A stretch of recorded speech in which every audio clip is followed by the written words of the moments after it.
하나님의 형상 두 번째, 생육하고 정복하고 다스리라라는 제목으로 함께 하나님 말씀 나누겠습니다. 제 주변에 이렇게 아이들이 함께 주님을 예배하고 있습니다. 네, 여름 성경학교 아이들을 위해서 이렇게 데코하는 것을 우리는 매년 그렇게 하거든요. 여러분 이해해 주시고 좋으시죠? 네, 감사합니다. 예. 팀 켈러 목사님의 일과 영성이라는 책이 있습니다. 그 책에 보면은 그 프롤로그에 톨킨 아세요, 여러분? 톨킨의 글을 인용하는 게 나오는데 톨킨의 이야기를 톨킨이 반지의 제왕 여러분 아세요? 반지의 제왕? 영화 보셨나요? 반지의 제왕 영화? 예. 네, 모르는 분도 계신 것 같습니다. 반지의 제왕이라는 영화가 있는데 그 영화가 원래는 책이 먼저 있습니다. 영화는 그 책의 일부일 뿐인데 그 얼마나 방대한 대서사시인지 몰라요. 그 대서사시의 이야기를 써내려가는 작가의 그 마음이 어떻겠습니까? 막 써내려가다 보니까 점점 이게 이 서사가 커지니까 이 압박감이 너무 큰 거예요. 그렇게 되면 어떤 마음이 드냐면 하기 싫다, 못할 것 같다라는 마음이 드는 거예요. 그 압박감을 막 느낄 때 집 근처에 이렇게 걸어가는데 한 3천 남은 나무가 있는 거예요. 사람들이 찍고 애들이 낙서하고 막 그래서 상처 많은 나무가 있는데 그 나무를 보니까 자기 자신 같은 거예요. 이 압박을 받고 있는 나 같은 거예요. 그러면서 그 무기력에 막 빠지고 있을 때에 한 글을 하나 쓰게 되는데 이 글이 바로 니글의 이파리라는 글입니다. 니글의 이파리. 니글이라는 화가가 있는데 이 화가가 꼭 그리고 싶은 그림이 있었습니다. 이파리 하나에서 시작해서 나무 한 그루 전체의 이미지를 그려야겠다고 생각했습니다. 이 작가가 생각한 그림은 숲이 막 펼쳐져 있고 땅이 막 펼쳐져 있는 그곳에 그 경계에 산이 그 만년설이 뒤덮여 있는 큰 산들 앞에 딱 서 있는 멋진 나무를 상상하였습니다. 그래서 그 멋진 나무를 그리기 위해서 캔버스를 마련하고 그 나무 이파리를 그리기 시작했습니다.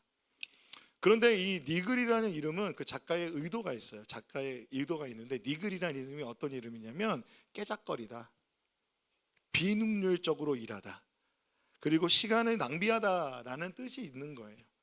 그러니까 이 니글이라는 사람은 여지껏 그림을 그리면서 한 번도 제대로 그림을 다 그려본 적이 없고 뚜렷한 그림을 남기지 못한 채 살아가고 있는 작가입니다. 그러니까 이번에는 꼭 이 파리부터 시작해서 이 나무를 그려야겠다 생각하였습니다. 그렇게 마음을 먹었던 이유 중에 하나는 니글이 점점 자신이 몸이 약해지는 것을 느끼는 거예요. 그래서 물감을 막 섞어가지고 이제 캔버스에 물감을 막 문지르면서 화폭에 그림을 막 그려가는데 그 이름처럼 또 진도가 안 나가는 거예요.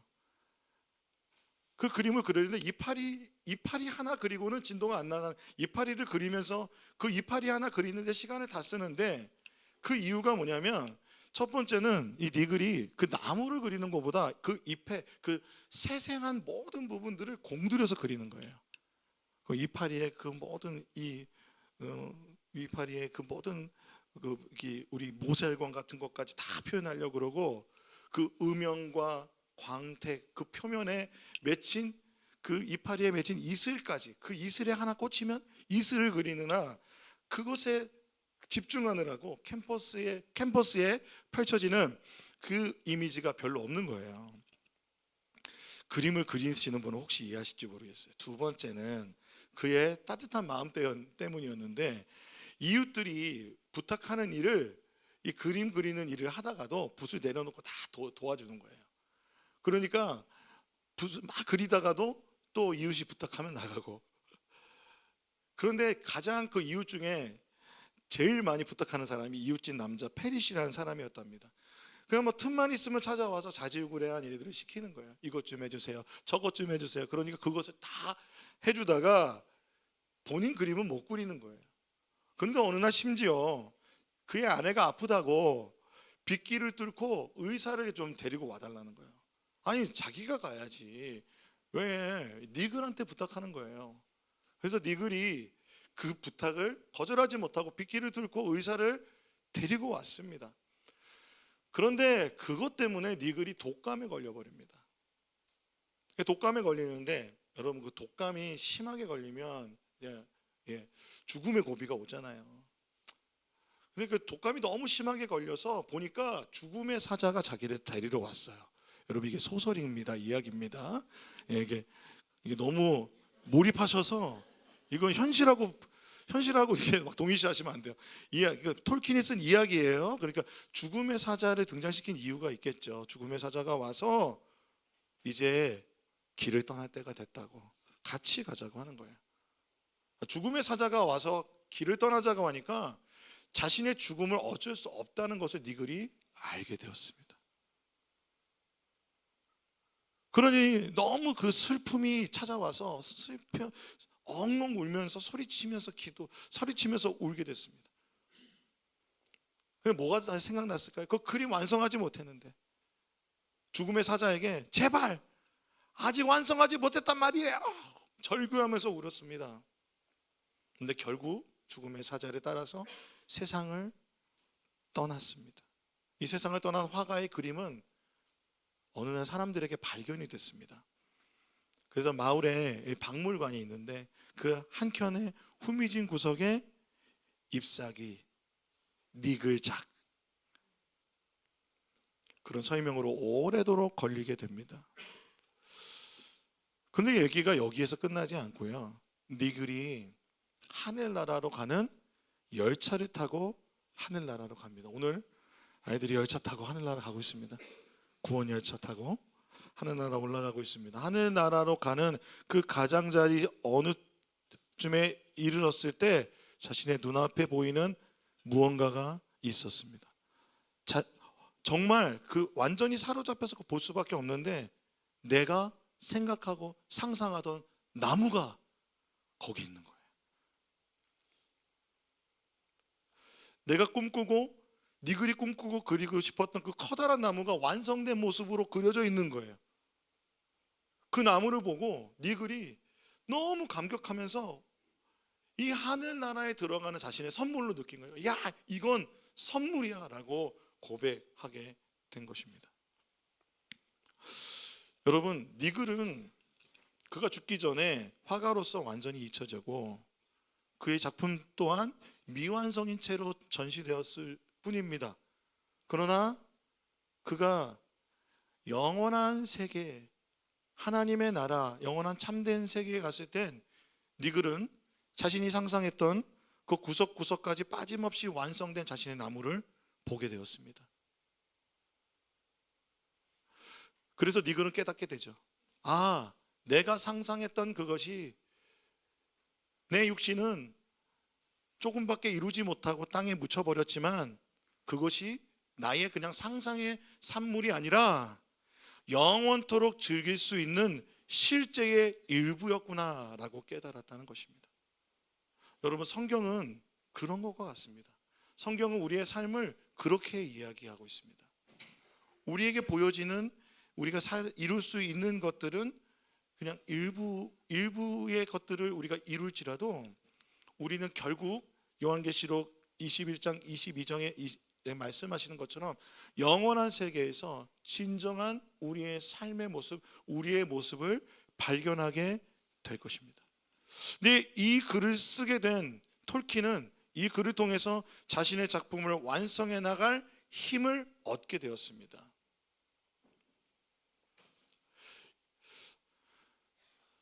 우리가 이룰 수 있는, 이 땅에서 이룰 수 있는 것들은 아주 이파리와 같은, 니글이 그렸던 이파리와 같은 작은 것을 이루고 혹시 하나님 나라 갈지라도 그 하나님 나라에는 선물과 같은 그 진짜 나무가 우리에게 준비되어 있는 줄로 믿습니다. 그런데 이와 같은 것을 성경은 창세기 1장 2장에 하나님께서 우리를 만드신 하나님의 형상이라는 것으로 표현하고 있지 않은가 생각해 보게 되었습니다. 하나님의 형상은 선물과 같은 진짜 나무인 것입니다. 하나님은 사람을 지으실 때 심사숙고하셨습니다. 계획을 가지고 만드셨고 얼굴과 얼굴을 맞대어 생기를 불어넣어 주셔서 생명을 주셨고, 그래서 하나님 아버지의 자녀로서 친밀한 인격적 교제를 나누는 하나님의 형상을 가진 존재로 만들어 주셨습니다. 뿐만 아니라 남자와 여자로 만들어 주셔서 사람은 공동체를 이루어 가정과 사회와 국가를 이루어 살아갈 수 있게 하셨고, 또한 하나님께서는 이 공동체로 삼위일체 하나님과 함께 그 관계 안에 영광의 춤을 추며 영광을 돌리며 살아가도록 창조하여 주셨습니다. 이것이 하나님이 우리를 창조하신 창세기 1장 2장의 하나님의 완전한 창조의 모습인 줄로 믿습니다. 뿐만 아니라 하나님께서는 우리를 창조하시되 하나님의 형상이라는 의미는 관계적인 의미 말고 또 하나의 의미가 있는데, 그것은 바로 우리의 삶의 사명과 역할이 있다는 겁니다. 창세기 1장 28절을 같이 읽어보겠습니다. 시작. 하나님이 그들에게 이르시되 생육하고 번성하여 땅에 충만하라. 땅을 정복하라. 바다의 물고기와 하늘의 새와 땅에 움직이는 모든 생물을 다스리라 하시니라. 하나님께서 우리에게 주신 하나님의 형상, 그 중에는 하나님께서는 우리에게 생육하고 번성하고 땅에 충만하고 땅을 정복하고 모든 생물을 다스리라 주님 말씀하셨습니다. 하나님이 우리를 지으셔서 코에 생기를 불어넣은 것을 창세기 1장 28절은 바라크라고 표현한 것 같아요. 축복하다, 그리고 복을 받다. 또 이 바라크라는 단어는요, 찬송하다라는 뜻이 있어요. 영어로 하면 bless라는 뜻이죠. bless. 하나님께서 우리를 blessing 하셨어요. 축복하셨어요. 그 복은 하나님께서 우리에게 세 가지 복으로 축복하셨는데, 첫 번째는 생육하고 번성하여 땅에 충만하라, 두 번째는 땅을 정복하라, 세 번째는 모든 생물을 다스리라라는 것입니다. 이것을 우리는 지상 대명령이라고도 하고, 또한 이것을 문화명령이라고도 합니다. 그런데 첫 번째 생육하고 번성하라, 땅에 충만하라고 말씀하신 것은 사람뿐만 아니라 동물에게도 하셨어요. 그러므로 하나님께서는 그 창조한 세계 가운데 사람의 그 수가 늘어나며 생육하고 번성하고 충만하게 되는 것을 주님은 원하셨고, 그 동물들도 하나님의 생명으로 이 지구가 생명으로 충만하게 되도록 주님께서는 복을 주셨습니다. 그러니까 하나님의 원하시는 것은 이 지구를 생명으로 충만하게 하시는 것, 그것이 하나님의 복이었습니다. 그런데 그 동물들과 다르게 하나님께서는 사람에게는 하나님의 형상을 주셨습니다. 하나님의 형상은 히브리어로 젤렘이라고 하는데요, 이 형상이라는 것은 사람에게만 주셨는데, 그 고대 근동에서는 이 하나님의 형상이라는 말은 곧 왕을 의미합니다. 왕. 어떤 사람이 왕이라고 했을 때 그 사람을 하나님의 형상이라고 했다는 것입니다. 그렇다면 하나님의 형상을 가진 우리는 왕과 같은 존엄한 존재임을 성경을 말하고 있는 것입니다. 남자와 여자가 모두 하나님의 형상이므로 우리는 모두 다 하나님의 존엄한 존재입니다. 왕과 같은 존재입니다. 하나님이 왕이시니 우리도 하나님의 자녀로 하나님의 왕 되신 하나님과 마음껏 교제를 나누는 그런 존재로 지음을 받았고, 또한 그 하나님의 자녀들이 그 온 땅 가운데 충만하게 채워지는 것이 하나님 아버지께서 원하셨던 꿈이며 그것이 우리에게 주신 축복입니다. 그 형상을 주셨을 때 하나님은 또한 땅을 정복하라, 모든 생물을 다스리라 하셨습니다. 왕은 무엇입니까? 왕은 다스리는 사람입니다. 그런데 하나님께서 엘로힘이라고 했을 때 하나님의 그 복수형은 하나님의 전능하심을 나타내고, 하나님께서 모든 것을 창조하셨기 때문에 하나님이 왕이십니다. 주인이십니다. 여러분 믿으십니까? 그런데 그 왕권을 땅을 정복하고 다스리라고 사람에게 하나님의 형상을 주셨다는 것은 피조물을 다스리는 그 모든 권한, 그것을 사람에게 위임하셨다는 것입니다. 하나님의 뜻대로 창조 세계를 돌보라, 창조 세계를 왕과 같이 다스리고 정복하라고 주님 우리에게 명령하셨습니다. 이 명령이 창세기 2장 15절은 이렇게 기록되어 있습니다. 함께 읽어보겠습니다. 시작.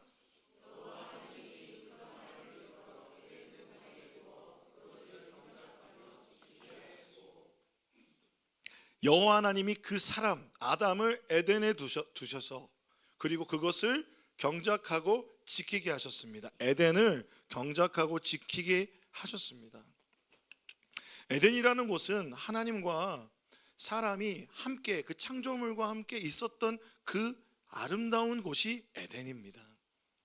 그러므로 여러분, 하나님께서 우리에게 정복하고 다스리라는 것은 우리 마음대로 파괴하고 무질서하게 사용하라는 말이 아니라, 하나님께서 땅을 정복하고 다스리라는 것은 경작하며 지키는 것입니다. 죄로 타락하지 않았다면 여러분, 이 에덴 동산에서 점점 생육하고 번성하여 충만하게 되지 않았겠습니까? 여러분, 에덴 동산이 지구 전체라고 생각하는 사람도 있고 에덴 동산이 지구의 한 곳이라고 얘기하는 사람이 있어요. 여러분, 무엇 같으십니까? 저는 지구의 한 곳이라고 또 생각이 드는 거예요. 이 지구의 한 곳에 하나님 그 사람을 두시고 생물을 다스리게 하시고 생육하고 번성하고 충만하게 해서 온 지구를 채우시는 것, 하나님의 풍성한 생명으로 채우시는 것, 그것을 누구에게? 사람에게 주셨다는 거예요. 그 권한을. 여기서 경작하다라는 말이요, 히브리어로 아바드입니다. 아바드는 봉사하다라는 뜻이고요. 그리고 지키다라는 것은 샤마르라는 건데 보호하다라는 뜻이 있습니다. 그러므로 하나님께서 주신 정복하고 다스리라는 것은 이런 뜻입니다. 잘 보호하고 지켜라. 그러므로 여러분, 우리는 이 지구를, 이 환경을 잘 보호하고 지키고 잘 사용해야 합니다. 이 아바드라는 단어가 이 봉사라는 단어인데, 이 봉사라는 단어가 영어로는 서비스입니다. 그런데 이 단어가 더 확대되면 예배라는 뜻이 있습니다. 하나님의 대리자로 자연을 다스리고 정복하는 것이 예배라면, 에덴 동산에서 하나님의 형상을 가진 아담은 하나님을 예배하는 것, 삶을 살아갔다는 것입니다. 그러면서 여기에서 한 가지 더 우리가 알 수 있는 것은, 피조물은 우리가 정복하고 다스릴 존재라는 것은 하나님께 나와 그들을 지키고 보호하는 것 자체가 예배가 된다는 것은, 우리의 예배의 대상은 하나님이라는 것입니다. 1월 성신이나 동물의 형상을 예배하는 것은 옳지 않은 것입니다. 그것은 하나님의 형상에 위배되는 것입니다. 여러분, 경작하고 지키는 것, 즉 잘 보호하고 지키는 역할을 하나님 앞에서 받아서 잘 하는 것이, 여러분, 이게 이 일이지 않습니까? 이 일입니다. 하나님께서 사람을 지으실 때 일을 주셨습니다. 그러므로 일이라는 것은 하나님의 형상을 나타내고 하나님께서 창조하신 우주에 대한 왕적인 통치권과 감독권을 우리에게 주신 것을 나타내는 것이 일이라는 것입니다. 하나님은 자기 형상을 따라 지은 우리 사람에게 하나님의 일을 우리에게 위임하여 주신 것입니다. 맡겨주신 것입니다. 우리는 왕이신 하나님과 친밀한 교제를 나눕니다. 하나님의 영이 부어진 우리는, 그러므로 성경 말씀에 보면요, 우리가 지식과 의에, 그리고 하나님 앞에서 그러한 부분들을 닮은 거예요. 그러니까 우리가 우리의 삶을 살아가면서 우리에게 주어지는 지혜와 지식과 그런 모든 것, 영적인 권위는 하나님으로부터 온 것입니다. 하나님이 얼마나 이것을 우리에게 탁월하게 주셨는지 나타나는 부분이 창세기 2장 18절에서 23절입니다. 제가 읽을게요. 여호와 하나님이 이르시되 사람이 혼자 사는 것이 좋지 아니하니 내가 그를 위하여 돕는 배필을 지으리라 하시니라. 여호와 하나님이 흙으로 각종 들짐승과 공중의 각종 새를 지으시고 아담이 무엇이라고 부르나 보시려고 그것들을 그에게 이끌어 가시니 아담이 각 생물을 부르는 것이 곧 그 이름이 되었더라. 아담이 부르는 것이 그 이름이 되었습니다. 창조하고 뭔가 여러분 만드는 일을 하시는 분이냐면 작가라면, 예술 작가라면, 또는 극작가라면 제일 마지막 아니면 제일 처음에 하는 게 무엇입니까? 제목입니다. 이름입니다. 우리가 아이가 태어났을 때 제일 신중하고 중요한 게 뭐예요? 이름입니다. 이름을 짓는 것은 정말 창조 사역의 가장 중요한 일인데, 그것을 누구에게 위임했냐면 아담에게 위임하셨어요. 그런데 아담은 그 하나님의 창조물에, 그 동물과 생물에 이름을 지을 때 그대로 될 정도로, 하나님이 오케이라고 하실 정도로 정확하게 하나님의 마음과 계획을 알고 있는 사람이었습니다. 그것을 깨달을 수 있는 지혜와 지식이 충만하였습니다. 여러분, 아담이 우리보다 훨씬 더 지혜와 지식과 영광이 충만한 그러한 존재로 지음을 받았습니다. 그리하여 하와가 이렇게 지음받아 나올 때, 있는데 뼈 중에 뼈요 살 중에 살이요라고 말하면서 남자에게서 취하였은지 여자라 부르리라 라고까지, 여자의 이름까지도 정확하게 이름을 짓는 일을 아담이 했습니다. 여기에서 우리가 느낄 수 있는 건, 하나님께서 이름을 짓게 하셨다는 것은 전적으로 신뢰하고 맡기셨다는 것입니다. 그러므로 여러분 생각해 보세요. 이 창세기 1장 2장에 나타난 하나님이 맡기셨던 일이 부정적인가요? 아닌가요? 부정적이지 않죠. 그런데 우리는 왜 일이 부정적일까요? 창세기 3장에 보면 우리가 타락함으로 말미암아 죄로 인해서 일이 어떻게 돼요? 수고하여야 먹을 것을 얻게 되는 수고로움이라는 그런 고통과 고뇌가, 번뇌가 우리에게 들어오게 된 것입니다. 그런데 처음에 하나님께서 지으셨던 일은 하나님의 일을 위임받은 거예요. 창조사역을 하나님께서 하신 주님께서는 모든 것을 보시고 좋았더라 말씀하셨습니다. 선하다, 아름답다, 토부라고 말씀하셨어요. 하나님께서 선하다, 아름답다, 그리고 의롭다라고 말할 때는 하나님이 최선을 다해서 창조를 하셨다는 것입니다. 그러므로 하나님의 일은 가장 선하고 아름답고 의로운 것입니다. 그러므로 아담이 받았던 일도 선하고 아름답고 의로운 일이었던 것입니다. 창세기 2장 1절에서 3절에 보면 천지와 만물이 다 이루어지니라, 하나님이 다 이루셨습니다. 그가 하시던 일을 일곱째 날에 마치시니 그가 하던 모든 일을 그치고 일곱째 날에 안식하시니라. 하나님이 그 일곱째 날을 복되게 하사 거룩하게 하셨으니 하나님이 그 창조하시며 만드시던 모든 일을 마치시고 그날에 안식하셨음이니라. 이 안식에 대해서 우리가 이렇게 생각해 볼 수 있습니다. 여러분, 하나님 나라에 하나님의 일이 있습니다.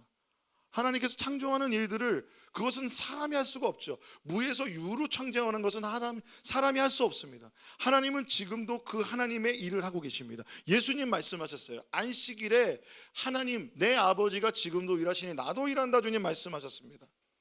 근데 여기 이 말씀에서 우리가 볼 수 있는 것 중에 하나가, 주목해서 봐야 되는 것이 2절에 하나님이 그가 하시던 일을 일곱째 날에 마치니 그가 하시던 모든 일을 그치고 일곱째 날에 안식하시니라.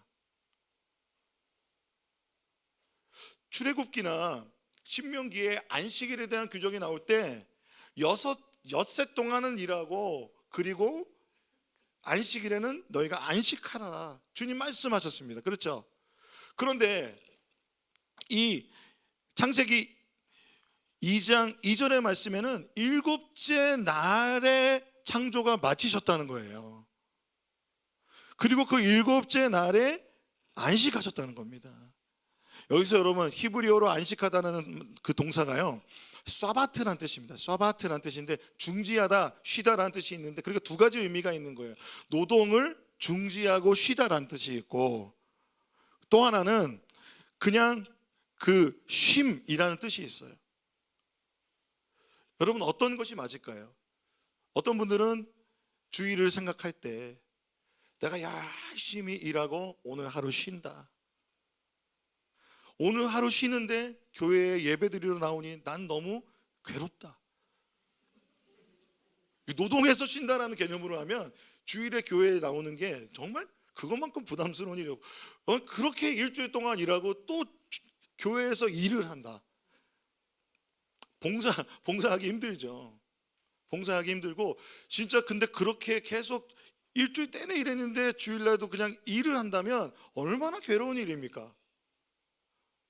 근데 하나님께서 안식하시다라는 것은 어떻게 보면 노동을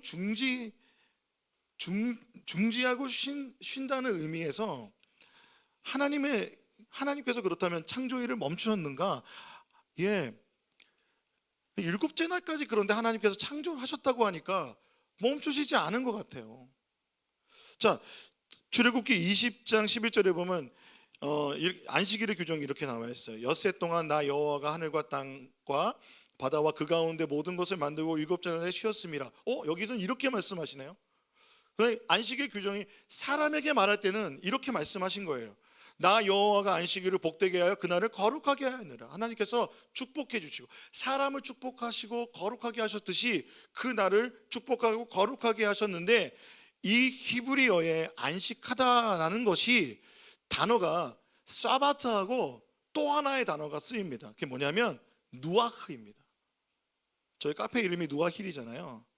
이 누아흐라는 단어와 힐, 언덕과 힐링이라고, 그러니까 언덕이라는 단어와 힐, 치유하다라는 단어가 이게 중의적으로 루아힐이에요. 이 누아흐라는 것은 쉼이라는 뜻이 있는데, 쉼이라는 뜻과 함께 뭐가 또 있냐면 평화라는 뜻이 있어요. 언제 평화할 수 있죠? 언제 평안할 수 있죠? 안전할 때. 외부로부터의 어떠한 위협이 없을 때 평화할 수 있잖아요. 이 누아흐라는 쉼, 하나님께서는 이 누아흐라는 쉼이 누림이셨다는 것입니다. 창조 세계를 하나님께서 토부라고 할 정도로 선하게 최선을 다해서 창조를 하시고, 전능하신 하나님께서 일곱째 날에 누아흐 하시면서 평화롭게 그 모든 창조물을 누리신 거예요. 하나님의 창조의 완성은 창조 세계를 누림이셨습니다.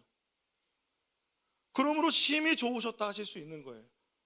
다 내려놓고 아우 죽겠네, 더 이상 못 만들어, 이게 아니라 창조 세계를 누리고 계신 하나님. 근데 여러분, 사람이 언제 만들어져? 제일 마지막에 만들어졌잖아요. 창조 세계에 모든 만들어지고 그 모든 만들어진 모든 창조 피조물들이 하나님의 누림과 함께 창조 세계는 함께 하나님의 누림과 함께 안식하는 것입니다. 하나님의 창조의 완성은 안식이었습니다.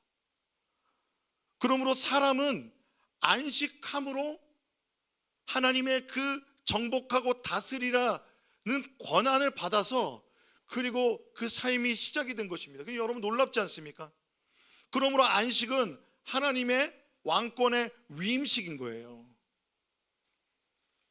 히브리인들의 관념에서는 날의 시작도 저녁이 되니 아침이 되는 거예요. 저녁에 잠을 자고 아침을 맞이해요. 일주일의 개념도 안식일부터 그리고 시작이 되는 거예요.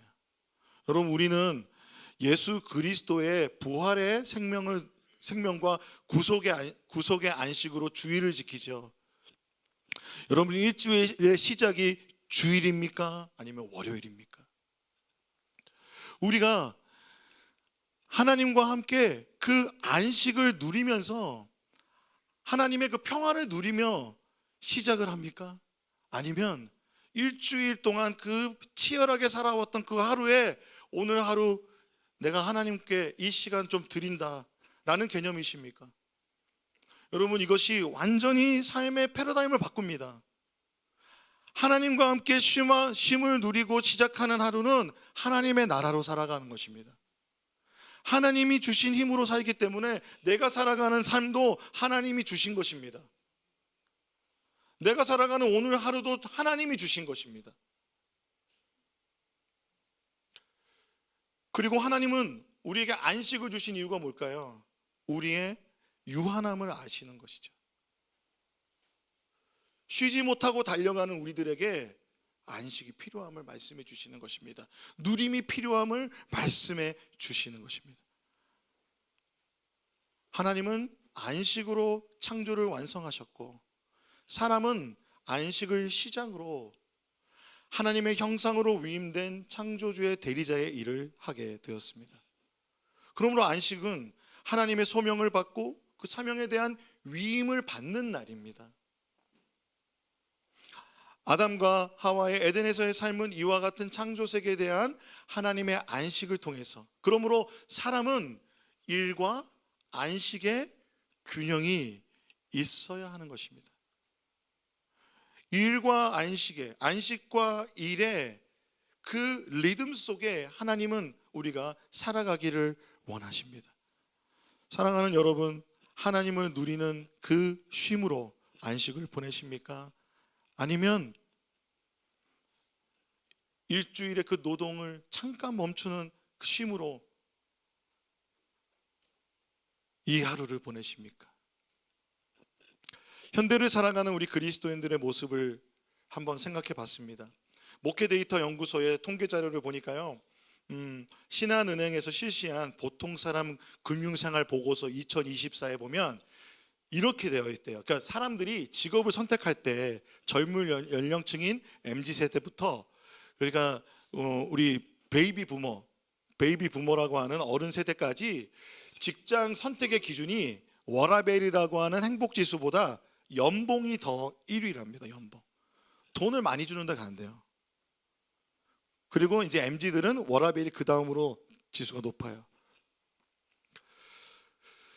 그리고 또 다른 그 통계 자료에 따르면 돈에 대한 인식이요, 일반 국민들, 그리고 대한민국 국민들의 88%가 모든 일은 돈으로 해결할 수 있다 생각한대요. 뿐만 아니라 삶을 의미 있게 만드는 것은 무엇인가 라는 것을 질문했을 때 대한민국 사람들은 1위가 돈, 그 다음이 가정입니다. 그런데 다른 나라들은 1위가 가정입니다. 심지어 기독교인들을 대상으로 한 조사에서도 가장 큰 고민거리가 무엇이냐고 물어봤을 때 10년 전에는 건강이었는데 지금은 돈이라고 합니다. 돈이 주인이 되어 물질 만능주의가 되는 이 세상 속에서 가정은 뒷전으로 밀려납니다. 가정의 가치 뒷전으로 밀려나게 됩니다. 사람의 가치 뒷전으로 밀려납니다. 왕과 같이 존엄성 있게 만드셨는데 그 존엄성과 가치가 무너지고 안식과 쉼은 없는 불안과 서로에 대한 공격으로 피폐해져가는 사회의 모습, 그것이 대한민국의 현실인 것 같습니다. 그러한 매일의 삶을 살아가는 우리 성도님들을 생각할 때 우리가 다시 한번 이 하나님의 형상을 기억할 필요가 있습니다. 방성기 목사님은 출근하는 작은 예수라는 책에서 세상에서 하나님 나라를 이루어 가야 한다고 합니다. 하나님 나라는 교회에만 있는 게 아니라 세상 속에 하나님의 나라가 임해야 되는데 그것을 일터라고 표현합니다. 우리가 일터라고 하면 가정을 포함해서 우리가 있는 그 직장, 우리가 일하는 그곳에 하나님 나라가 임해야 된다는 것입니다.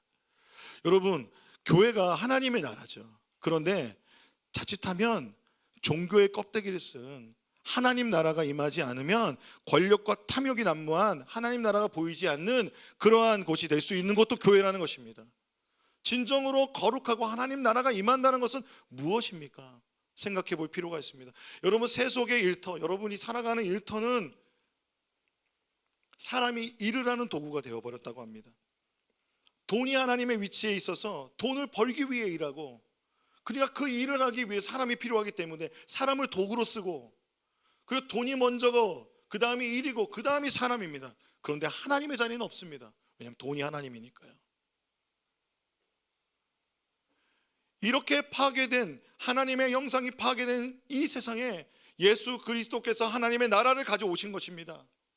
예수님이 이 땅에 오셔서 말씀하셨습니다. 이르시되 때가 찼고 하나님의 나라가 가까웠으니 회개하고 복음을 믿으라 말씀하셨습니다.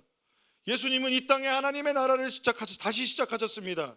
이 새 나라는 십자가에서 모든 죄를 지시고 죽었다가 부활하셔서 하나님의 나라의 기초 공사를 이루어 주셨습니다. 그러므로 이 이루어 주신 화목은 온 피조물의 회복과 새 창조의 시작인 줄로 믿습니다. 골로새서 1장 20절 말씀을 같이 읽어볼까요? 시작. 만물 곧 땅에 있는 것들이나 하늘에 있는 것들이 그로 말미암아 자기와 화목되기를 기뻐하시면, 하나님께서 예수 그리스도를 통해서 만물이 회복되고 화목되게 하신다는 것입니다. 그런데 이 하나님의 나라는 예수님께서 이렇게 말씀하셨어요. 겨자씨 같대요. 누룩 같대요. 겨자씨 보셨습니까? 우리가 그렇게 맛있게 먹는 참깨만 하잖아요. 겨자씨가 참깨만 합니다. 누룩, 여러분, 빵에 들어가면 누룩 티가 나나요? 티가 나지 않아요. 하나님의 나라는 겨자씨 같고 누룩 같다는 거예요.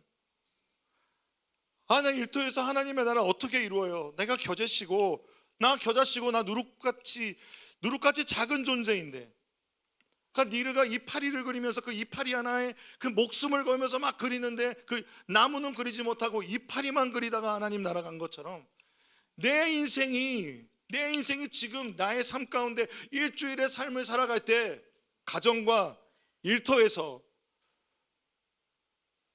내가 하는 일이 아주 보잘것없어 보이는 아주 작은 겨자씨와 누룩과 같이 보이지만, 내가 하나님의 형상을 회복하여 예수 그리스도와 그 자리에 간다면 그 겨자씨는 하나님의 나라가 되어 큰 나무를 이루고, 그리고 그 누룩은 부풀어 하나님의 나라의 빵이 되는 것이죠. 그것이 하나님의 나라인 것입니다. 그러므로 우리는 하나님 나라, 세상에 침투되어 있는 겨자씨여야 되고 우리는 누룩이어야 합니다. 하나님 나라는 세상에 침투하여 정치 영역, 경제 영역, 사회, 교육, 미디어 모든 영역 가운데 하나님 나라가 우리를 통하여 임하게 될 줄로 믿습니다. 우리가 예수 그리스도를 믿는 그 믿음 안에서 우리의 죄를 돌이키고 회개하여 다시 한번 복음의 말씀을 믿는 믿음으로 우리가 살아가게 될 때 여러분의 모든 삶의 자리가 하나님의 나라가 임하게 될 줄로 믿습니다. 여러분, 그때 우리는 예수님과 함께 가야 됩니다.